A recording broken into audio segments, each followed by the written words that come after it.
Selama hampir 14 tahun, Presiden Suriah Bashar al-Assad lolos dari penggulingan para pemimpin Timur Tengah dalam gelombang Arab Spring. Gerakan pro-demokrasi yang berawal dari Tunisia pada akhir 2010 itu menggulingkan para otokrat di Tunisia, Libya, Mesir, Yaman, hingga Sudan. Setelah hampir 25 tahun menjabat dan bertahan melewati gerakan itu, mempertahankan kekuasaan dengan penindasan dan dukungan sekutu, rezim Assad akhirnya runtuh. Pemberontak yang dipimpin oleh kelompok Hayat Tahrir al-Syam berhasil menggulingkan Assad dalam serangan 11 hari. Lantas, siapa saja pemimpin negara yang digulingkan dalam gelombang Arab Spring?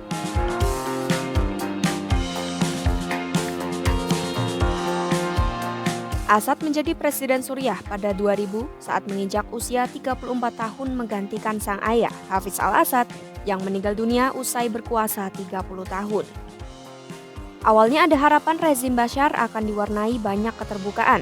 Namun pada 2011, demo rakyat pecah di Suriah usai Arab Spring. Assad menindak demonstran tanpa ampun dan perang saudara pun terjadi. Hanya sekutunya Rusia, Iran, dan Hizbullah Lebanon yang mendukung kekuasaannya. Gencatan senjata pada 2020 menandai dimulainya periode relatif tenang. Namun rezim Assad mengabaikan persatuan politik dan tak memberi konsensi apapun kepada oposisi.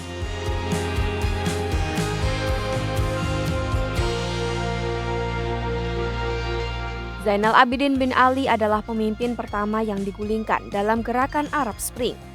Ia berkuasa sejak 7 November 1987 dan sempat membuncahkan harapan rakyat akan perubahan usai melakukan kudeta tak berdarah kepada Habib Bourguiba. Ternyata Ben Ali justru lebih otoriter daripada pendahulunya. Bahkan para kerabatnya mengambil alih seluruh sektor ekonomi. Pada akhir 2010, unjuk rasa pecah di pedalaman Tunisia lalu menyebar ke kota-kota utama di bagian timur. Setelah demonstrasi besar-besaran pada 2011, Ben Ali meninggalkan negara itu dengan harapan dapat berkuasa kembali. Ia meninggal dalam pengasingan di Arab Saudi pada September 2019.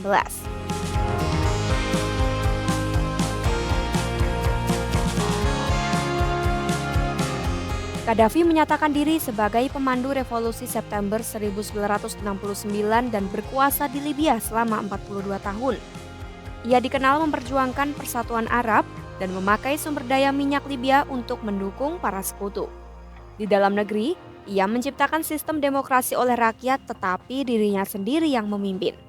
Pada Desember 1988, pemerintah Gaddafi dituding terlibat pengeboman Lockerbie dan ledakan pada 1989 yang menjatuhkan pesawat milik Perancis di atas Niger.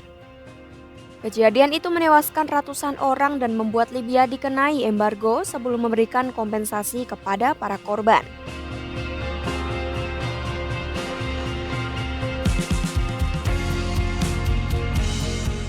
Husni Mubarak mulanya adalah seorang wakil presiden. Ia menjadi presiden saat Anwar Sadat terbunuh dalam parade militer 1981. Berkuasa selama 30 tahun, rezim Mubarak akhirnya goyah setelah diguncang Arab Spring pada Januari 2011.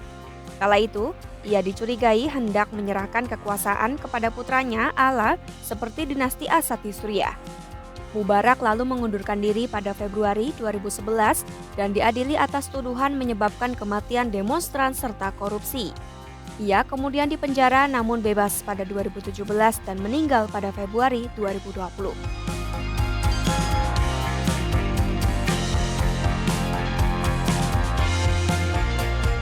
Ali Abdullah Saleh memiliki naluri tajam dan memerintah selama 33 tahun di Yaman.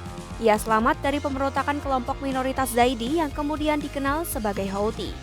Saleh juga bertahan dalam perang saudara usai gagal menyatukan wilayah utara dan selatan. Saat gejolak Arab Spring mencapai Yaman, Saleh menyerahkan kekuasaan kepada orang kepercayaannya, Abed Rabo Mansur Hadi.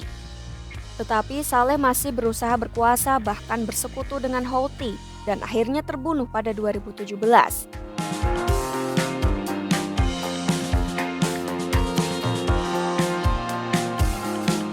Umar al-Bashir merebut kekuasaan dalam kudeta 1989 hingga 30 tahun kemudian ia digulingkan oleh tentara dalam protes rakyat. Pada 2009 dan 2010, ia didakwa Mahkamah Pidana Internasional atas tuduhan genosida. kejahatan perang, dan kejahatan kemanusiaan atas konflik di Darfur, Sudan Barat. Ia menugaskan milisi Janjaweed untuk melawan pemberontak di sana. Bashir kemudian ditahan di penjara Kober di Khartoum, lalu dipindahkan ke rumah sakit militer sebelum perang Sudan terbaru pada April 2023 antara militer dan paramiliter.